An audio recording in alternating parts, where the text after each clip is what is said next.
Let me start. Greetings to everyone to the last day of the seminar. Welcome to the first session of Aviation and the Pandemic. My name is Midori Tanino, and I work for the Federal Aviation Administration. The theme, Aviation and the Pandemic, is new and special theme added to the ATM Seminar 2021 with a very good reason, as we all know. We have two papers presented in this session by Lou and Michael.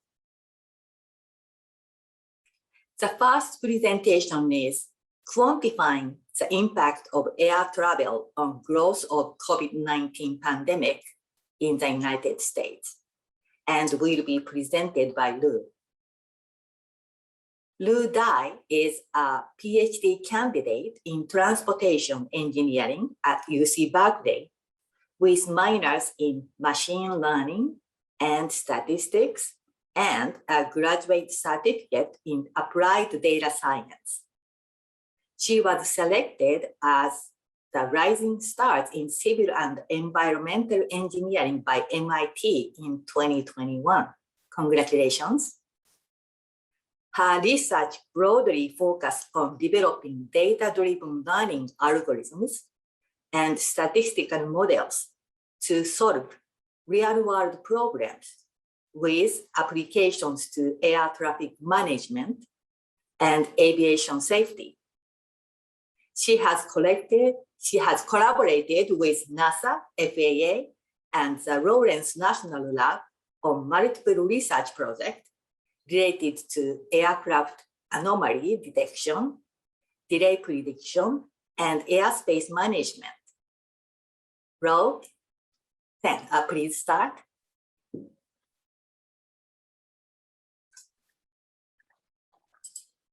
Thanks, Midori, for the introduction. Everyone, my name is Lou Dai from UC Berkeley. Today, I'm going to present the work with Dr. Ivan Tereshchenko and Professor Mark Hansen on quantifying the impact of air travel on the growth of the COVID-19 pandemic in the United States. And for today's talk, I will first introduce the background and motivation.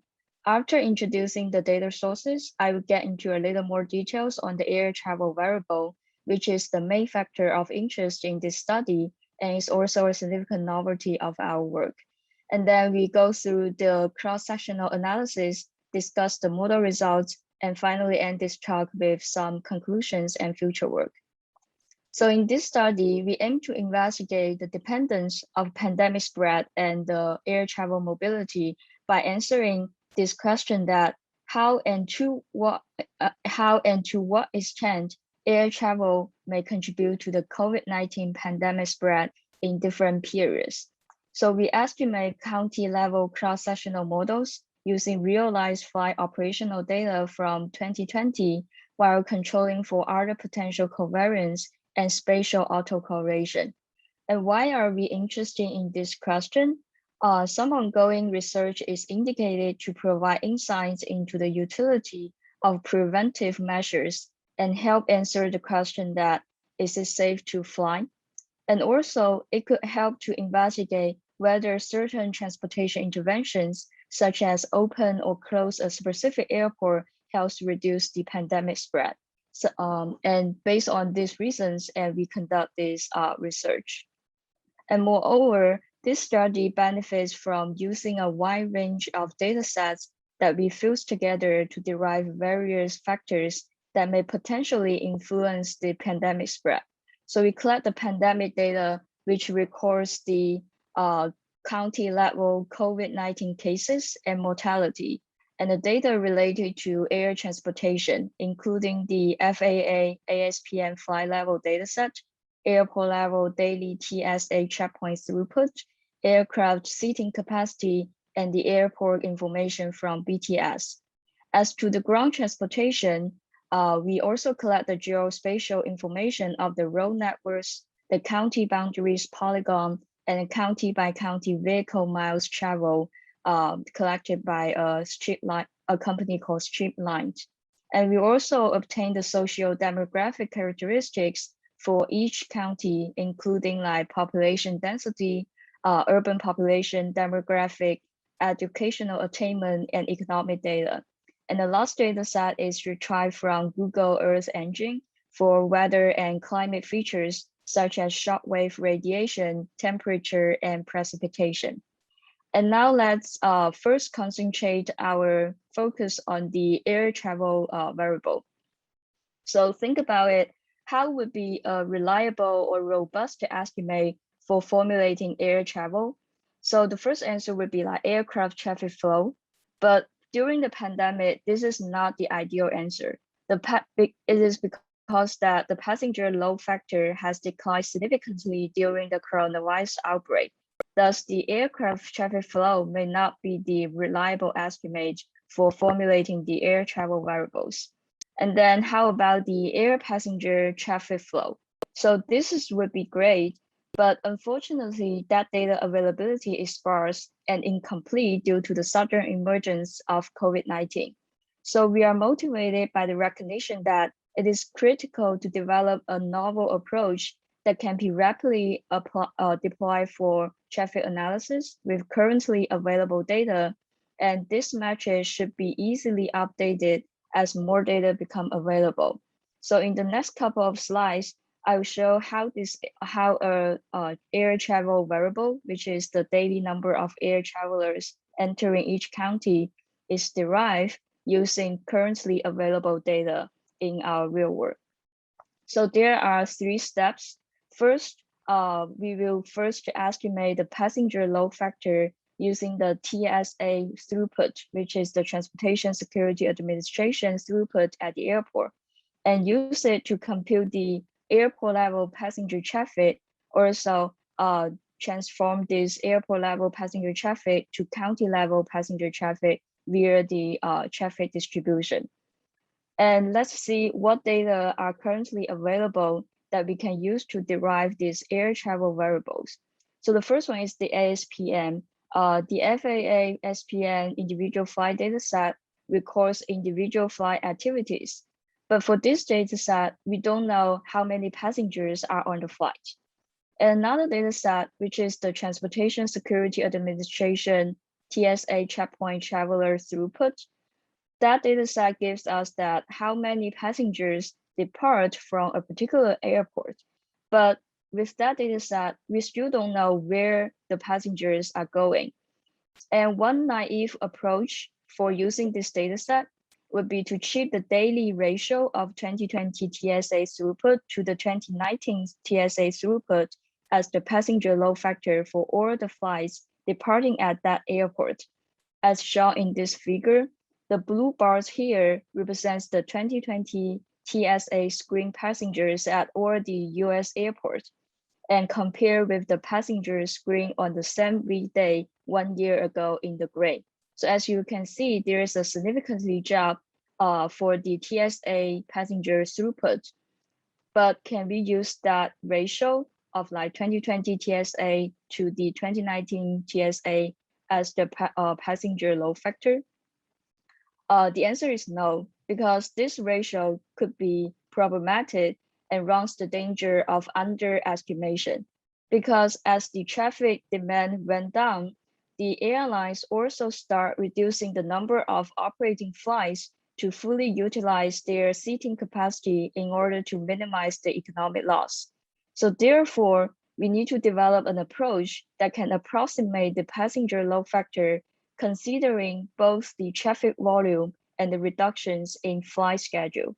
And this assumes that flights depart. So in our analysis, we assume that the flights departing from the same airport on a particular day would have the same passenger load factor.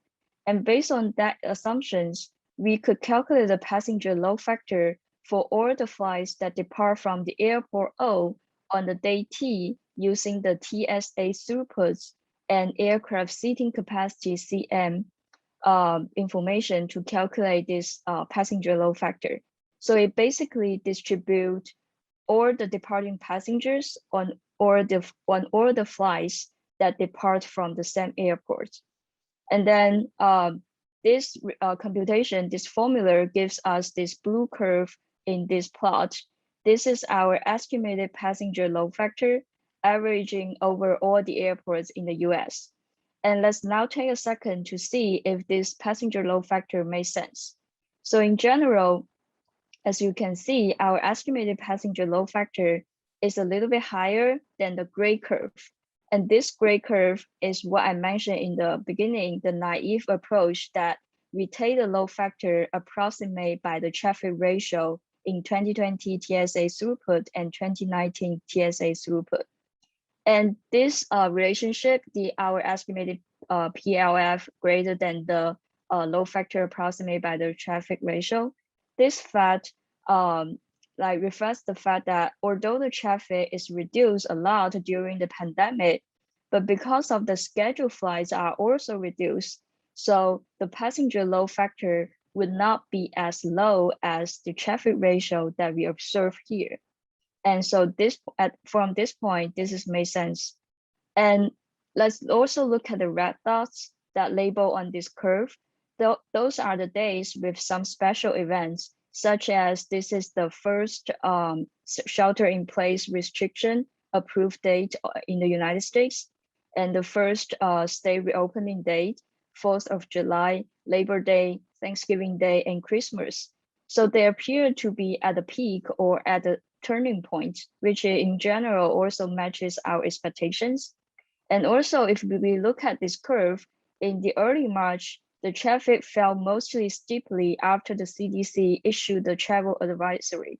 So since then, people have begun cutting down travel significantly, and our passenger load factor decreases about the same magnitude. That is probably because airlines at that time have not greatly grown their operation aircrafts at that time yet. But starting the March 19, stay-at-home orders became the norm across the US, and that is the period when airlines cancel most of the flights. So we can see up to here, the load factor was increased up a little bit since this point. And so the estimated passenger load factor in general matches our expectations. And with that, we are able to tell approximately how many passengers are on each departing flight. And the next step is to bring this traffic to its destination. So to model this for the whole US, we need to construct the air transportation network. And this network should be changed every day based on the realized flight operations collected from our ASPM individual flight dataset. So specifically, for the dynamic air transportation network, the nodes will be the operating airports, and the links between them are inferred from daily flight activity. So for example, if one of the airport is closed, they should not have a link between this airport to all other airports. And the previously estimated origin-specific daily passenger load factor can thus be applied to this dynamic air transportation network to approximate the volumes of passengers on each link. And then for a given day T, we would calculate the total number of passengers traveling from airport O to airport D by adding up the number of passengers on each aircraft. And here we visualize the estimated air passenger flow between the airport pairs with warmer links indicating higher air passenger traffic volume. And as expected, the passenger traffic was significantly dropped during late March and early April, so with mostly green and yellow colors. And there was a moderate rebound during the summer travel period, but it was not returned to the pre-pandemic levels yet. But however, knowing how many passengers are arriving at an airport is not enough.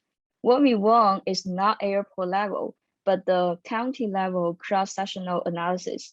So to model the pandemic spread at the county scale, we need to transform the airport level air passenger traffic into county specific.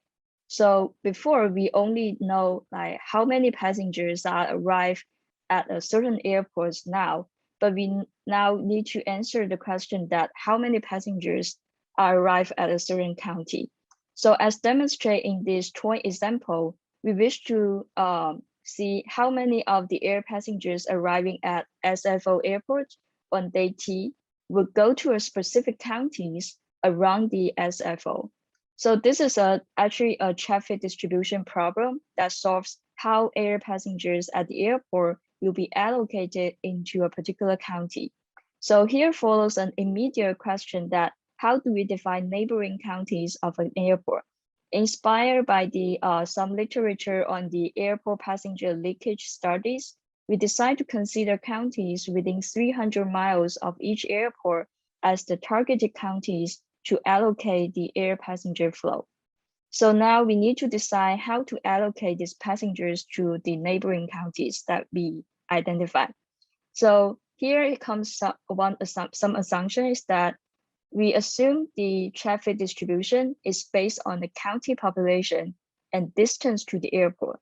So the shorter the distance between the airport and the counties, the more convenient traveling through this airport. So thereby, this county will attract more arriving traffic.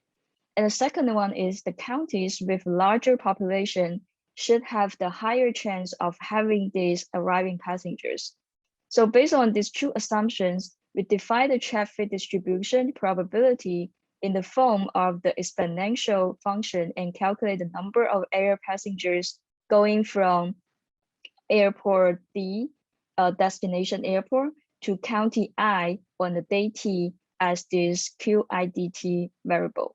So this formula is based on county population PI and the distance between airport and county DID.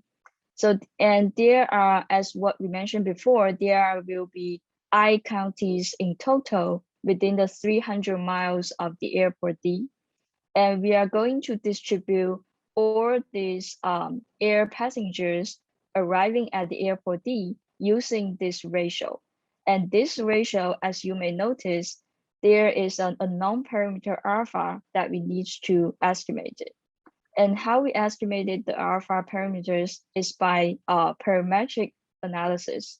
So we collect some passenger survey reports that are available for these 9 airports in the US. So airports will conduct some survey reports to obtain information about the air travelers. It usually has the question or a similar question that asks the travelers, from which county did you leave today? So although the survey results are based on where people live the county, we assume this is also worse or applicable in the opposite way. And then we fit the equation that we just presented in the previous slides with over 1,000 observations collected from the survey responses. And the optimal value of alpha is estimated to be 1.96 in this formula. And then by minimizing the root mean square error of the QIDT in this formula. So lastly, once we got this quantity, we will calculate our explanatory variable of the cross-sectional model, which is the number of air passengers traveling to county I on day T.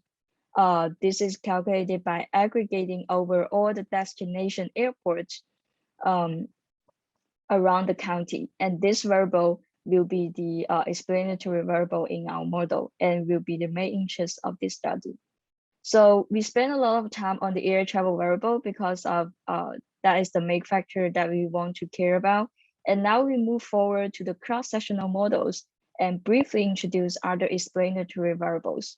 So in this study, we would like to develop models that examine the impact of air travel on pandemic spread in different periods, while controlling for other covariates and potential spatial autocorrelation. So the models are estimated at a county level using measures aggregated over different periods. We have developed an aggregated model for the whole analysis period from March to December in 2020, and 3 sub-periods, March to June, July to September, October to December. And the 3 submodels are analyzed to investigate how the air travel affects the pandemic spread over time. And so the dependent variable is expected to depict the epidemic situation in each county. So we compute the intrinsic growth rate of the cumulative number of confirmed cases or the fatalities for each county I within a given interval of time t. And so here, using this formula here, so here we keep both of the matches, like for the case growth rate and the fatalities growth rate, because we thought they both have their pros and cons. So for the case growth rate, they may not be reliable in the early phase of the COVID outbreak as it depends on the testing efforts, but it is meaningful for most of the counties, while sometimes a small fatality growth rate in some small counties may not reflect the real pandemic spread accurately. And so we visualize this case growth rate on the county map as the background plot, as you can see here. So some warmer colors indicating faster growth. And by overlaying the national highway network on the map, we found that the logarithm case growth rate is much higher in the county that is in the geographical conjunction points of the freeways. So this suggests ground transportation network connectivity may be a significant causal factor in disease growth. And so to quantify the road network connectivity, we calculate the population weighted closeness centrality for each county. And this variable measures how far a given county is from all other counties based on the shortest path through the road network. And it also indicates how efficient the flows of information, in our case is the viruses in this study, would be through a given county to other counties in the network.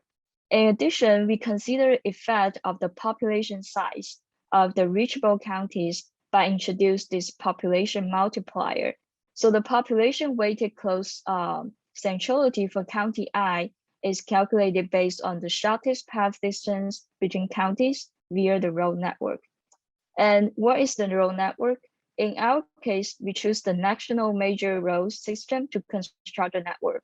The nodes will be the population centers for each county based on the 2010 census. If there's a direct road connection between two counties, a link is drawn and is weighted by the distance. And so with this weighted and directed graph, the population weighted closeness centrality for each county is colored on the nodes in this figure. And as you can see, the counties in the New York metropolitan area have a higher population weighted closeness centrality score, which means that in general, the New York area, they have the shortest distance to all other large population counties. And so this is also matches what happened in the real world, that in the United States, in the early phase of the COVID, the New York area is the most severe areas that have these COVID cases reported. And so for the InterCounty Chiefs, we have this county level average daily vehicle miles traveled per capita used as the explanatory variables in the cross-sectional models. And we also incorporate some other explanatory variables for weather and climate effect. We have the average values of daily average shortwave radiation. That is something like the sunshine, represents sunshine effect. And also have the daily cumulative precipitation and the daily average temperature. We also include the county socio-demographic characteristics, such as the population density, the percentage of the urban population, the number of less than high school graduates per capita, and the dummy variables for different ethnic groups like Asian, Black, White, etc. And we also add dummy variables for each state to control the fixed effect at the state level, such as testing ability and lockdown policy. And after the data pre-processing and filtering, there are over 3,000 observations, which is the counties remaining to estimate the model. And the summary statistics of the variable are presented in this table. And there are also some simple findings. So the average case growth rate decreased over time, as you can see. And while the average mortality growth rate is relatively stable, and air travel on average is slowly coming back. And also if you look at the standard deviation, it suggests that some popular counties have attracted more air passenger traffic in the later period. And the VMT seems to spike in the summer which is also consistent with the original data that we showed before. And all these explanatory variables are log transformed except for the temperature and state dummies. And here are the model estimation results. We will have 4 models for case growth rate, 1 aggregated model for the whole analysis period from March to December, and also the 3 submodels for the 3 subperiods. And we also have another 4 models for the dependent variable of fatality growth rate. So in total, we will have 8 models estimated. And we start by examining the goodness of fit. You have 5 minutes. Okay, thanks. And so for the goodness of fit, for both these case-based and fatality-based models, the R-square is very high. Our predictors explain 90.2% and 80.1% of the variation. And however, when estimated for the individual periods, the R-square decreases, probably because more variation in the growth rate on shorter time spans. And in our summary statistics that we showed before also support this explanation. And the third story is kind of interesting, is that the goodness of fit of case-based models is higher than for the fatality-based model. And this is probably because the case growth rate not only reflects the pandemic dynamic, but also the scale of the testing effort undertaken in each county. And the amount of testing is actually influenced by the economic prosperity and cultural characteristics of the location. So therefore, the case-based models indirectly capture such economic and cultural influence, which leads to a better model performance.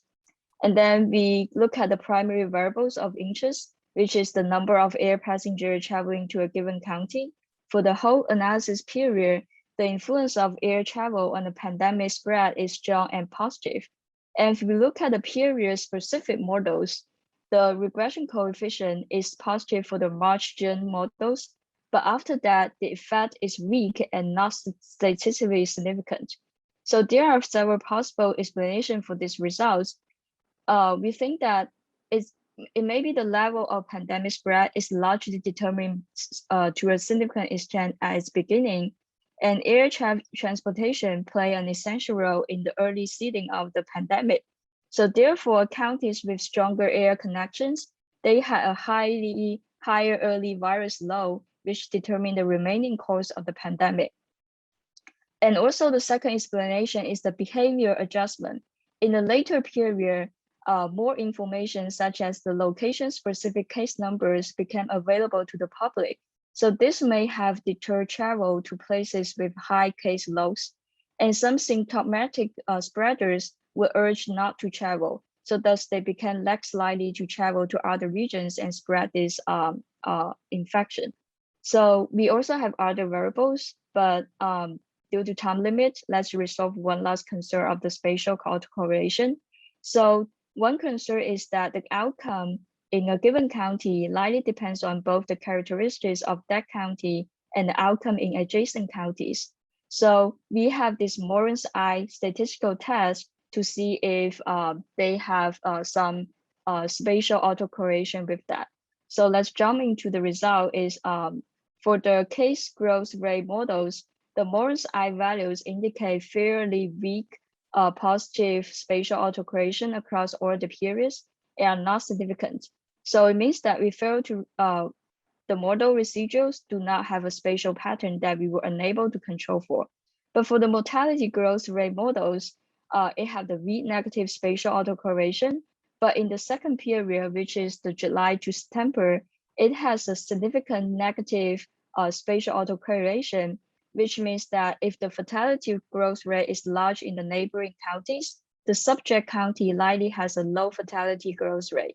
So this could be explained by the uneven distribution of nursing and medical resources among counties. So some fatality reports may not report in the original counties, but in the neighboring counties. So to wrap up, in this study, we estimate how air travel contributes to COVID spread in the United States. And we also have a novel approach for estimating the county level daily air passenger traffic. This is this utilizes the realized flight operation data and can serve as a variable for air travel and can support other coronavirus related research projects. And also, while this study focused on the air travel variables, we also have a wide set of control variables to reduce the model bias. And we also performed the Moran's I statistical test to see if there is a spatial autocorrelation that we failed to control for. And for the future work, we'll continue working on deriving robust signature of the air travel influence on COVID-19 transmission. And also with the models being built, attention could also be given to utilize such models to assess various transportation interventions and see how they might have affect the growth of coronavirus transmission. And thanks for listening. I look forward to any questions you might have. Thank you so much, Lu. This is an excellent presentation. We have two questions posted. One is from Lee Tong Kwon. If you had the appropriate global pandemic spread data, could you expand your ground transportation spread analysis to a global air transportation spread analysis? So I do not quite understand like why we how to expand the ground transportation to a global air transportation spread. I think that's the question. Yeah, I thought ground transportation spread and the air transportation spread, there are like two different things. And so if we have the global pandemic spread data, like I can answer in two sides. For the ground transportation, because for some of the variable, this analysis is only conducted in the US so that we can have these road network connectivity variables. Even though if we expand for a global scale, we don't have this road network connectivity, but we still have another variable, which is the vehicle miles travel that is collected for each county or each geospatial unit you use for your study. So I guess that could be used for the ground transportation spread. And the second one is the air transportation spread analysis. I think it's also doable because currently we are estimating like all the airports in the United States, but it's also doable that we can apply these matches to the whole global air transportation network. Because for the air transportation network, we don't need that like road network connectivity breaking by the sea or other geospatial structures. So I think for both sides, the ground transportation spread and air transportation spread, we can like extend this analysis. Am I answered the questions? I think so. And I have a question which is related to this one. So the passenger load factor is based on the number of screened passengers in the United States and the number of flights departing, which does not include flight arriving outside of the United States. And this is about 15% of the flights are international. So how do you count for that unscreened passengers? Actually, this one came from Shannon. Oh, okay. So so our analysis is actually a county level cross-sectional analysis, and that is focused so the unit that we care about for the analysis is for each county in the United States. And that's why we only care about the arriving air traffic to each county. And so for those flights that arriving outside of the airports in the United States, we thought that those arriving passengers, because they are not arriving in the United States inside, so they will not have the impact of the county growth rate in the United States. And that's why we consider that. Okay. It was more consideration of calculating the load factor. That you needed to leave the international passengers for flight counts in there in order to calculate your load factor before filtering them out for your county study. Okay. Yeah, that's a very good point. But currently I think that because during the pandemic, the countries actually have some policy to block the international travel.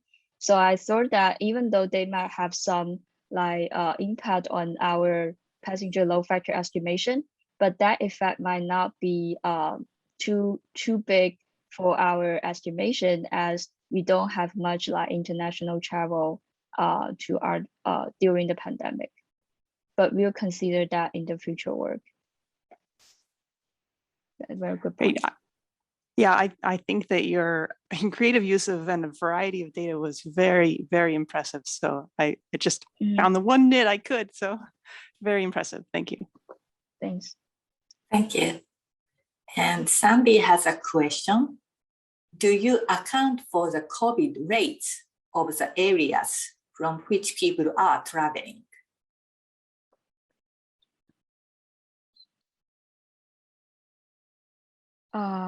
I don't really understand the question. Where is the COVID rate from which people are traveling? Oh, I see. So currently we only account, the arriving traffic, and we care about the counties that has the arriving traffic. So we currently don't consider the COVID rate from which the people are traveling from. But we did have some exploration before that. We also do the traffic distribution at the origin airport and try to approximate how many cases are traveling by using some traffic distribution at the origin airport and at the destination airport. But we currently end up with using only the COVID rate at the arriving airport, destination airport. Okay, thank you. We have one more question posted in Q&A section from Joe.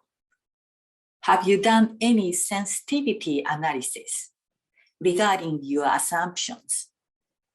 For example, you assume that load factor is equal for all flights at a given airport.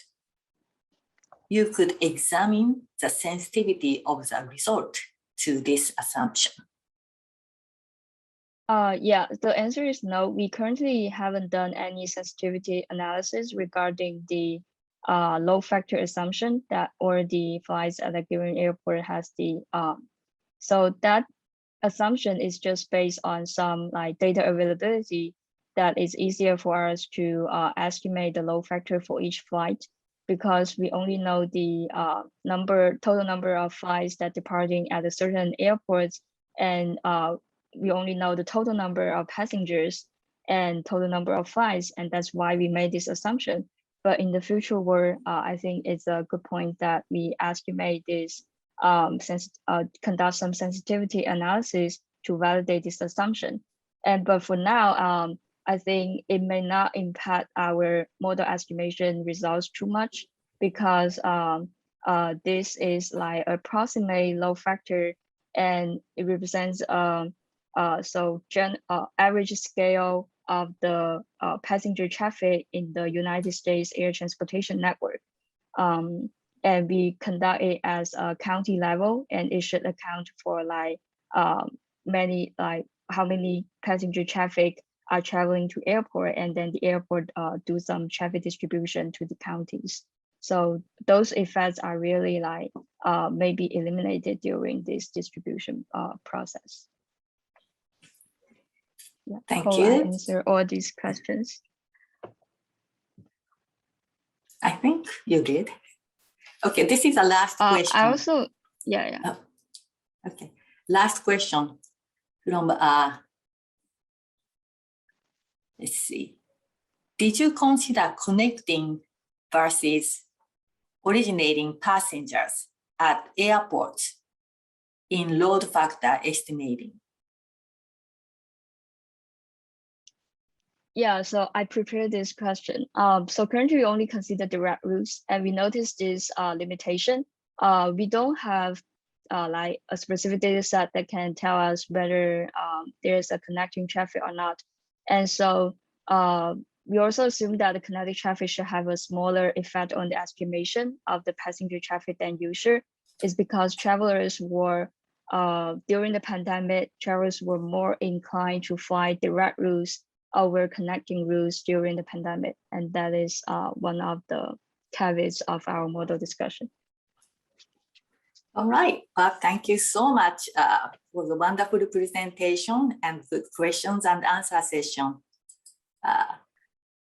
It's time. I'll answer so... some rest of the questions in the chat. Okay. Yeah. All right, so thank you so much. And we're gonna move on to the next presenter. Next paper is titled COVID-19, Passenger Boarding and Disembarkation, and will be presented by Michael. Michael Schultz received the diploma degree in business and engineering, the PhD degree in logistics and aviation technologies, and the habitation degree in aviation from Technische Universität Dresden in 2002, 2010, and 2019. From 2014 to 2019, he was the head of the Air Transportation Department, Japan Airspace Center. Since 2019, he has been a senior principal researcher with the Institute of Logistics and Air Transport, US Dresden, and a visiting researcher with the Air Traffic Management Research Institute, Nanyang Technological University, Singapore. His research interests include data-driven and model-based approaches to improve air transportation, flow-centric airspace management, inter-airport coordination, performance-based airport and aircraft operations, and advanced concept for future traffic management. Michael, please. Yeah, thank you for your kind introduction. So my topic is COVID-19 passenger boarding and disembarkation. And today we learned that there are some people in the aircraft and that are not pilots, right? These are passengers and they are in the cabin. So I got advice years before that the ATM communities really like to have airplanes, but not the passengers. So I want to give some insights into the boarding and disembarkation process. First of all, I would like to thank all my co-authors. This is Majid, Enas, Mostafa, and Jörg. And we somehow managed the COVID pandemic situation by just providing our knowledge to this topic and try to enlighten a little bit, what's in, what's not in, how we can go further when thinking about passengers. So I checked my personal record, and I think the first time I was get in contact with the ATM community was in the ICRIT in 2004, I think, one of the very, very first things. So I was dealing with the topics some years. And during this this first presentation, I got an advice from Vojen Tojic, and he said, okay, if you come into this community and you talk about passenger, you always should start with an aircraft first. So I take this advice serious, and every presentation with passengers. So here is the aircraft. You can see there are so many things changing in these aircraft. You can see, for example, the wingtips are downwards. There is some kind of surface which is different than the normal one, so you can collect the light and produce some electricity and all the things. But if you look inside, the system somehow changed. So how does the cabin look like? So when I look at the aviation environment, for me, it looks like that. So I just thinking about an aircraft standing at the ground. People have to go in and have to go out. Cargo has to go in, has to go out. And we make sure that when the aircraft arrives at the station, it leaves at the station in time, right? So, and when you're looking at this process, this is called the aircraft turnaround, you will see that you have some kind of standard procedures. And from the passenger perspective, these procedures are disembarkation, fueling, catering, cleaning, and last but not least, boarding the aircraft. So the critical path is called this way. Normally, you can do this in parallel, disembarkation and boarding. It's coming before or afterwards. So these will always be the critical path. That means if someone of these processes is getting longer, the whole turnaround time is getting longer. And now the COVID hits us in the last year, and we have to change our procedures a little bit. In terms of disembarkation, we need some more space for the passengers. We want to do it more rulely, but yesterday I had a talk with a guy, and he said, okay, when you're flying these days, it's getting more and more unruly, this kind of disembarkation. So we coming back to normal, I would say. Then there was some kind of cleaning processes. So the airliners have to disinfect the cabin, and finally the boarding go into place with the COVID distance measures, for example, and we have to make sure that everything is safe. So we have more or less a third pillar. We go in aviation for safety first, then we go for security, and now we have to have some pandemic requirements in there as well. And when you check the turnaround in particular, you will see that this kind of COVID impact definitely will exceed the standard turnaround time from before the COVID phase. So when you look into the aircraft, what is the best way to board? And the best way is if you have high distance, nobody is there, and you can just enter whenever you want to, no interaction, everything is perfect. But airliners will not like to see this. We just had a talk before about seat load factors. So we want to have lots of people in the aircraft cabin. And here you can see we are somehow going back to normal, and we just have to ask ourselves, okay, when we're thinking about the transmission risk, is it a good idea to board in the same way we did over the last years, or if there's something we can change and when to change, what it's in, what's out for us. So you can see, okay, the normal standard measures is you just wearing a mask, you have no distance, as you can see here.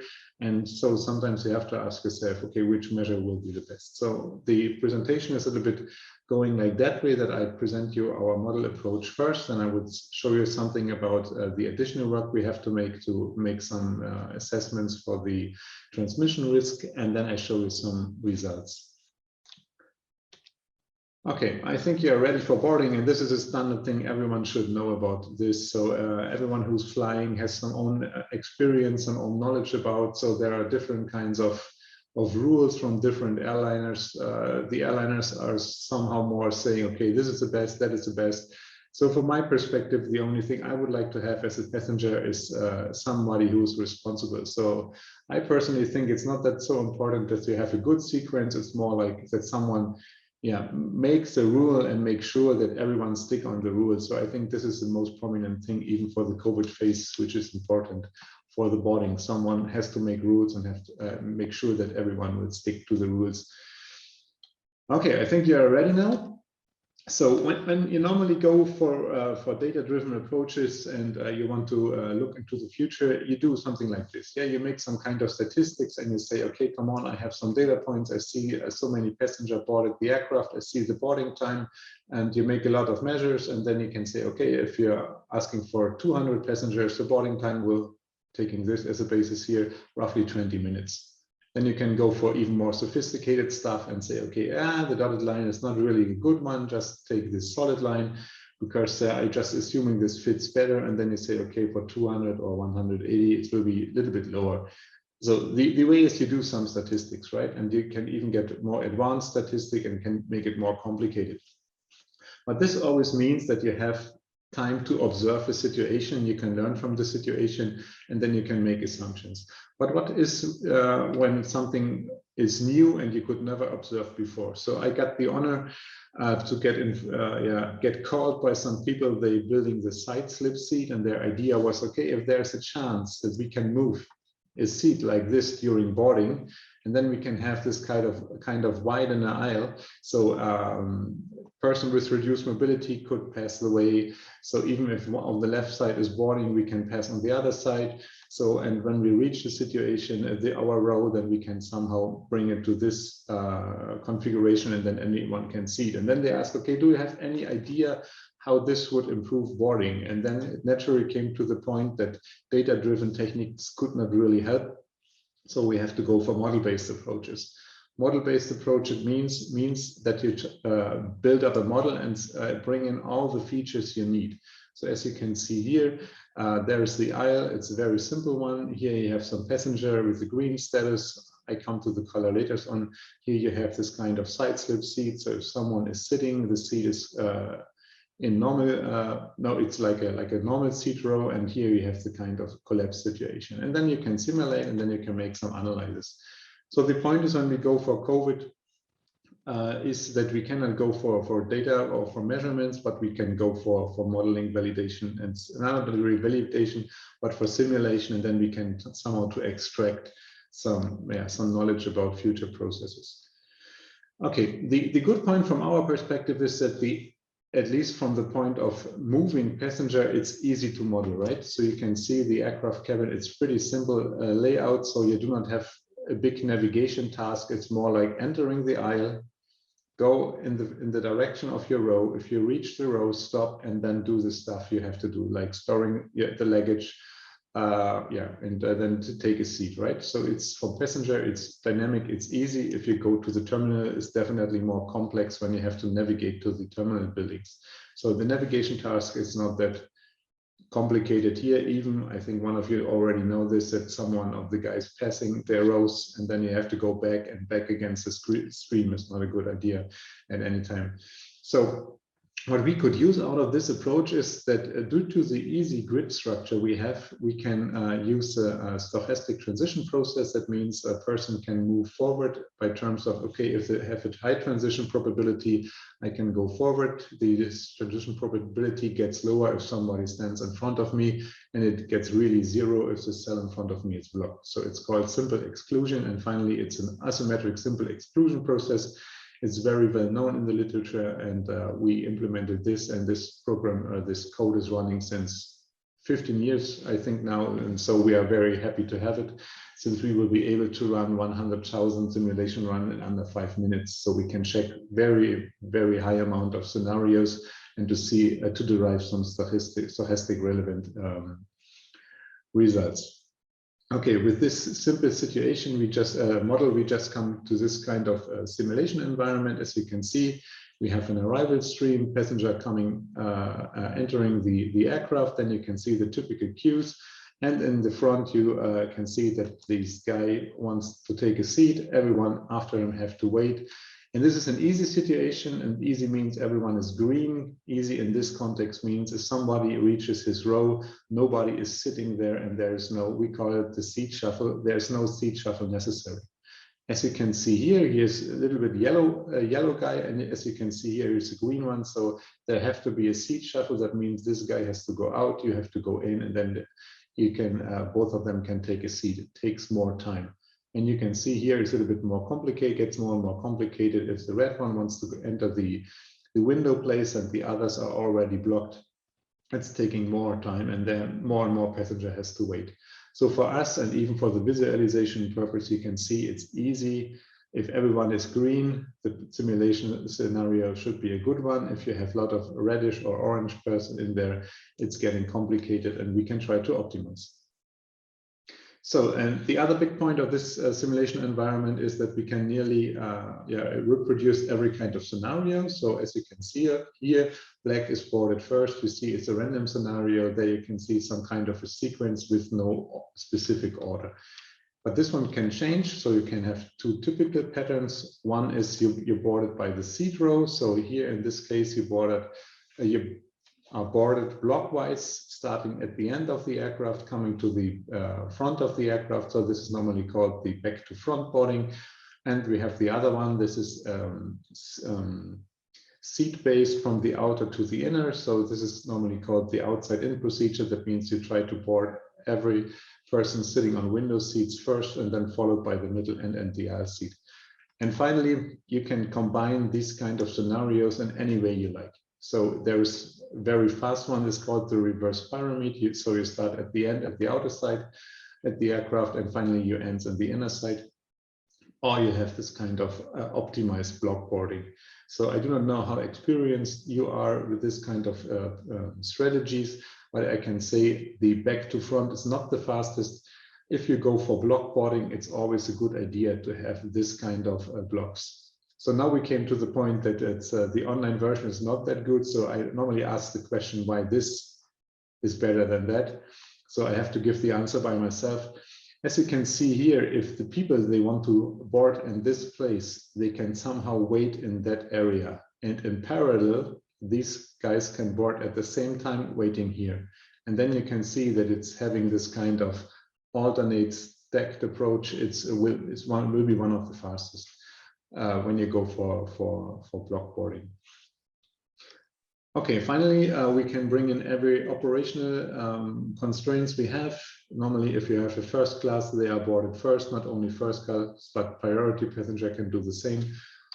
We can have some conformance to the boarding procedure. That doesn't not really mean that you will enter the aircraft before you're allowed. It's more like you're coming later. Yeah, just assume you are a transfer passenger and your boarding group is already called. You're not there. You came later. You will somehow disturb the sequence by other terms.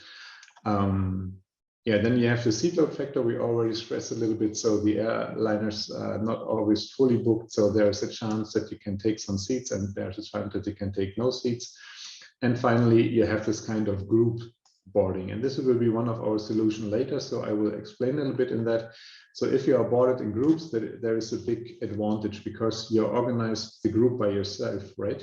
So if for example, assume there's a family travel with one kid, the father and the mother, and you're entering a row. So there's no chance that one will sit on the aisle first and then he will stand up and say, oh, okay, you want to have the middle seat, and then middle and aisle seat, and then they say, oh, you forget you want to see the window, you want to sit on the window. So they didn't change the sequence in the bad way. Normally they organize themselves, and so the first one will be the window seated, and the middle seated, and the aisle seated person. So we are taking this as an advantage that group to a given stage can somehow improve the boarding process by themselves. So we can model it here as well. Okay, there are two problems to solve in the boarding.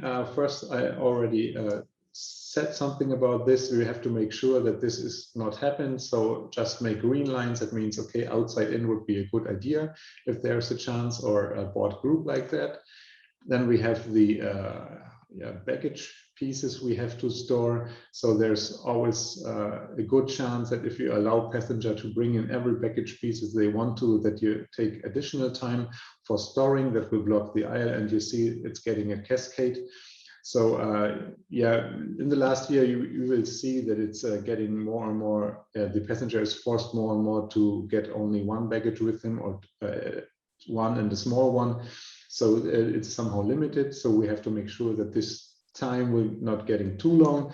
And finally, the most prominent one is that the passenger is somehow owning the boarding process. Here you can see 3 example boarding scenarios. It was the same flight, same condition, 100 passengers going in an A320. And you can see here at one day, everything is very, very fast. So up to 20 passengers per minute enter the aircraft. After 7 minutes, everything was fine. So they could even start. Then we see a second scenario. This I would call it the medium one. Here you can see, okay, same amount of passenger, but not that high arrival stream. So they are somehow limited by 12 at the first time, and then going down to 7. But finally, the boarding ended up after 11. So you can see same condition, 7 minutes, 11 minutes. And finally, the last scenario, and this was, it wasn't me, but I was recording the scenario, and you can see here's one passenger coming late, and this guy drives the whole process. So it takes not the 7 minutes, it takes 15 minutes. So if you can manage your process very well, but the passenger will not be there, then you get in trouble. So this is not solved, and it cannot be solved, but yeah, we can see what we can do. So, but now, what to do with the transmission. These guys are very famous, right?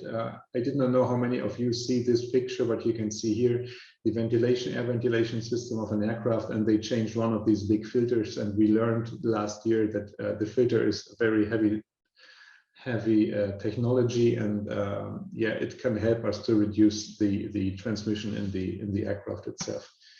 So and then there was lots of discussion, and we got all more and more engineering expertise, how air is transferred in the aircraft, what we can do with that, and yeah, all the newspapers bring us new information day by day.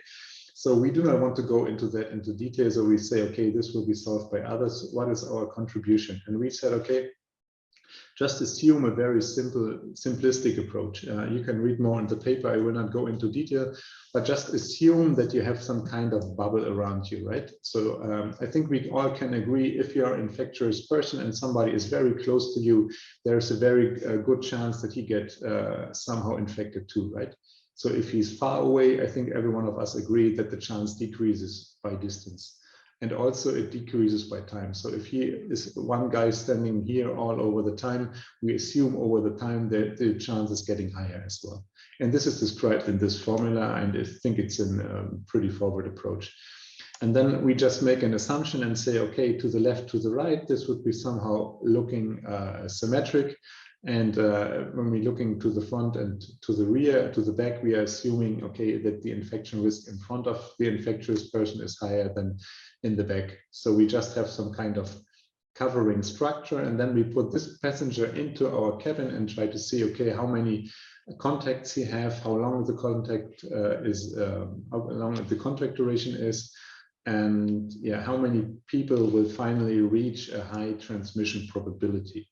So it's not infection. We don't want to talk about infection. You can see here, it's definitely part of the immune response of the affected person. So we do not want to make anything about any what do you say, any assumption about this. We just counted the number of transmission risk and finally give this number back to our simulation, back to our analyzer, and see what we can do better.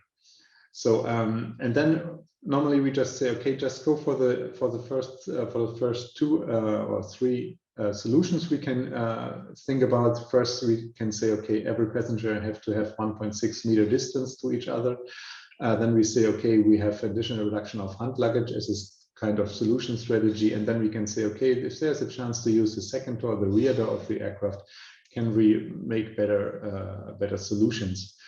And just give you a hint. So when we're starting with the transmission risk as arbitrary unit, the random procedure has a number of 5.9 for the whole scenario.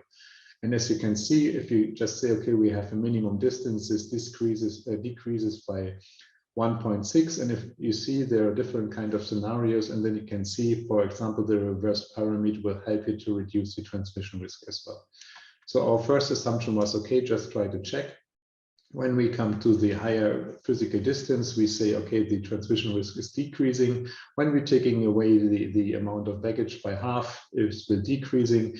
When we use a second door, it will decrease. So it's easy to understand because you have two separate entries, high distance between other passengers. So that is a good solution. And when we reduce even when we use reduce the hand luggage for the second scenario as well, you can see we can reduce the transmission risk. So, but at what cost? You can see here the random boarding time, the reference boarding time is 100%. You can see, okay, just taking into account the distance between passenger, we came to 200%. So this is 2 times higher. But we can go this stepwise down. So we can say, okay, just use the second door and half amount of hand luggage items. You can see we can even reach the same number by a reduced transmission risk. So this was a pre-check and see, okay, what we can do. So, and then we had some discussion about, okay, what would be the right seating patterns? We're not taking care of the boarding sequence, but how to passenger could be allocated. So that was a very simplistic approach to say, okay, if we have 17%, we would it more like as a rule base. If we have half the people boarded, we can say, okay, this would be a nice pattern, and then we go forward. And as you can see in the paper, we have the same discussion makes to say, okay, we started by the 5.9, and then we can see there's a decreasing using 1 door or 2 doors and the boarding time. And you can see the patterns somehow help you to reduce the transmission risk as well. Okay, and then it depends on the airline. If they say this one of transmission risk 1.8 is acceptable, we cannot give any numbers which is acceptable or not. And you can see, okay, if you want to reduce it, you can go in that direction. If you want to speed up, you can go in that direction. Okay, and now it's getting more complicated. So we say, okay, we want to do a bigger approach. So I just introduce you the transmission risk, and then we say, okay, if somebody is seated there's also a chance that he can infect passengers. So it's a difference if they're sitting next to you, in front of you, and it depends where you're seated, on the window, in the middle, or at the aisle. So this was just modeled as different kind of transmission probabilities. We are doing some math, so I do not really explain in detail, but you can see here the link. And if you see the presentation afterwards, you can go to the paper and try to read it. So we're going for some mixed integer optimization. We use some genetic algorithms, since this is not that easy to solve. Yeah, it's getting even much more complicated for the disembarkation. And finally, we came to this kind of seating patterns. So we assume, and here you can see the group I mentioned before, we assume having some groups, they can organizing themselves. And what we are saying is, since they are traveled before together, we assume that these passengers, there is no need to have an extra distance between them, but a distance to other groups. And as you can see here, all these groups are somehow isolated, and the optimization program just results in this kind of pattern. And here you can— I get 5 minutes.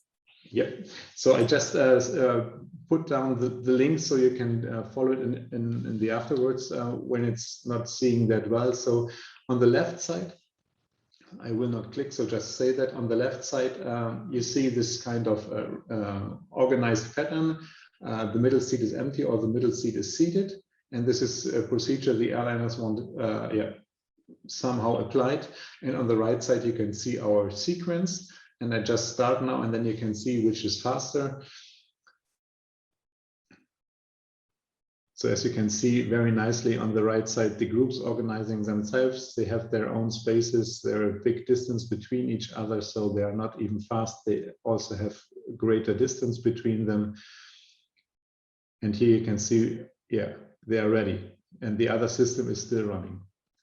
So this is one of our results we were very happy to see. So first of all, we can reduce dramatically the transmission risk by, you can see here, 84%, and we were even 60% faster in boarding, just assuming that this kind of groups somehow manage themselves, and we make a bigger distance between all of them. So, and yeah, here's some numbers. You will find the same numbers in the paper. So just say, okay, we optimized our the seat allocation, do not take care of the boarding sequence. You can see that we can reduce our boarding time from 100 to 69. So it's okay. We are just having 30%, and we have, yeah, but a little bit higher transmission. This comes from the random sequence. But if we optimize both the seat allocation and the boarding sequence, we can reduce the transmission risk dramatically. And this we can achieve not only for the aircraft half full, we can always achieve this for 160, or if for the full aircraft. And we can always show that if we having both, the S sequence, both the optimal allocation and best sequence, we can definitely improve the boarding. And we did the same for the disembarkation. So the first idea was just having some kind of badges. So say, okay, these passengers going into the aisle first, going out, the next were informed. One of our ideas is just use the cabin light to inform them. So it's possible today. And then we are thinking about, okay, if this kind of badge could be filled, in which order, this would be nice. So, and we do this optimization again, just to say, okay, if we have the 50% seat load, we are coming from 160% boarding time to, we achieved this one, and this one, the reference was 286. So we can even reduce by 40% our boarding disembarkation time as well. So the left is the boarding, disembarkation. So it's somehow solved from our side. So I just want to, yeah, what I did is just present to you the idea of boarding passenger in groups, considering the COVID constraints, to say, okay, if groups are separated by each other, how we can make optimize seat allocation and optimize boarding sequences. So, and the point is, what is next? So next, from my perspective, and I think my co-authors will share, it would be very nice if the passenger handling would somehow reach the 21st century. So we are still Yeah, I can still see Excel sheets shared by the operators to the airline crew. So I do not see so many people using the cell phone for checking in. They still have these plastic or cards. So if we can do this, we could even handle the COVID situation much more better, because then it's easier to check if there's a given distance required, if the passengers will follow that. So you can do more and more with all the personal devices. When you go for Asia, for example, people have even 2 of these devices. So this kind of sensor environment we could even use for boarding. So my statement would be clear to go for this. And I got the chance to ask for some funding, and we received the funding. So next year we will get some projects started with another institute, as Theo addressed them. They are, I call them the sensor guys. So they are pretty smart in using sensor environments, and we want to make the cabin, the real connected cabin. We will build up a prototype and somehow bring together the operational concepts we have in the sensor environment to somehow provide, real information from the cabin behind. So the cockpit is very enlightened. We are caring about single pilot cockpits, everything like that. But when you're looking back, you do not really know what the passengers are doing, right? So if we can bring it to the cabin, I think there's lots of things to do. We will do this, and we will couple, as I said, the operational concepts with the new sensor environments. We are thinking about establishing feedback loops. So when you see that the cabin is going to a different status, or you assume that we're going to that status, then you can somehow change the procedure, even online. And this will be some of the future tasks we can solve. I would like to thank you, and I hope that I can answer the questions. Thank you so much, Michael. That was very interesting. We have one question from Sandy. She says, comment on the impact of priority boarding based on passenger and or airline status, such as first class passengers and other priority categories. Yeah, thank you, Sandy. The point is, I think with the first class, they normally isolated, right? So when they enter the aircraft, they have their special seats and nobody will see them. Though I think the infection risk is very small.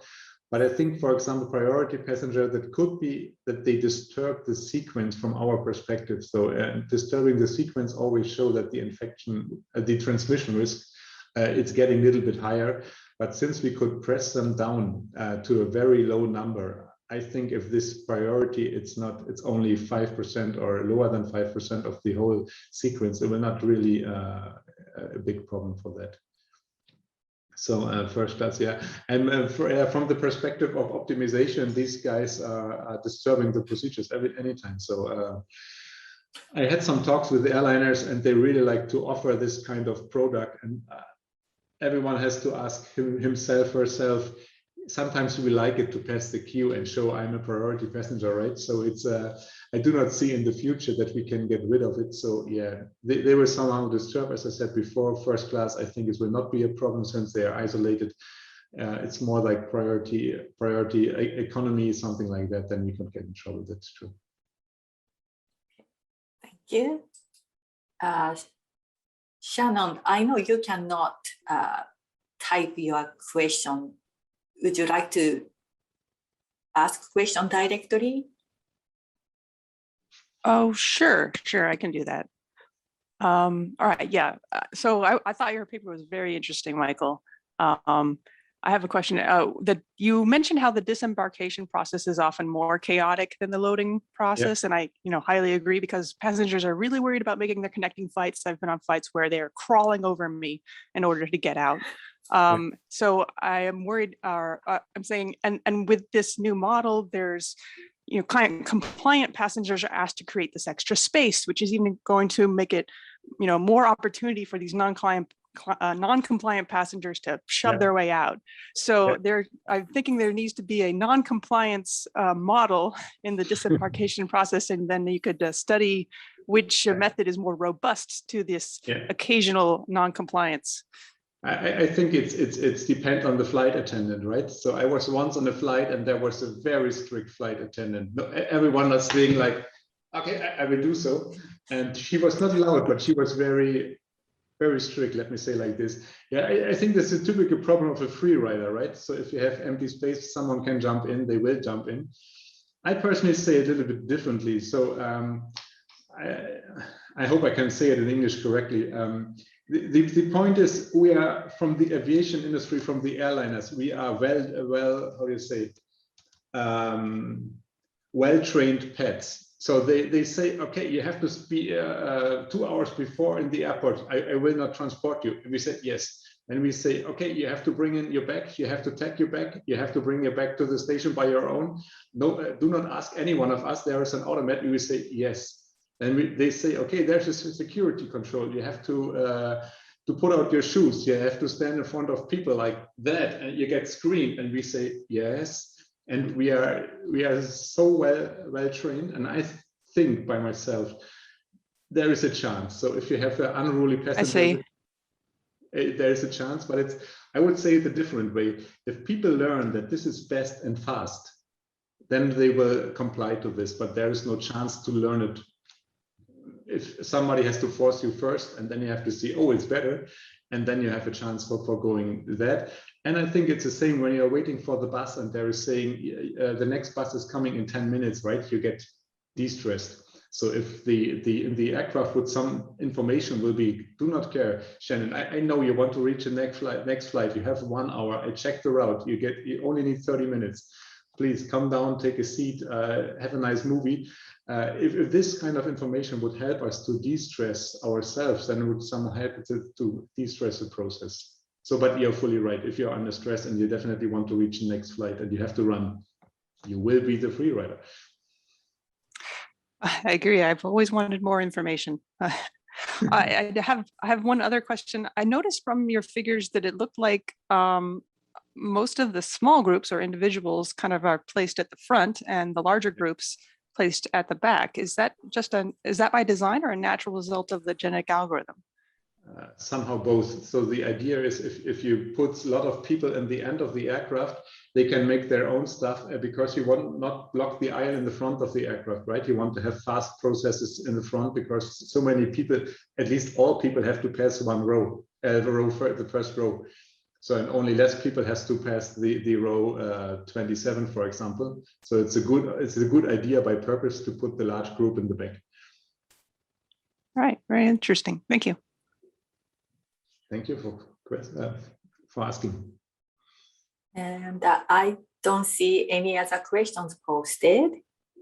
I think Joseph asked, you are estimating transmission risk during the boarding process, correct? How does transmission during boarding compare to that at the entire flight duration? Yeah, Joseph, it's a good question. So we just, we didn't have any transmission model during the flight. We just assume that it will be a good idea that people sitting as fast away from each other than possible. So our algorithm is dealing for that. And this is one thing, and Manjit would definitely say it differently.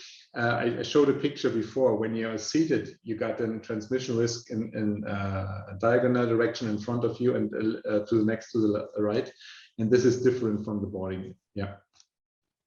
So it's yeah, a little bit different, but it's explained in detail in the both papers I mentioned.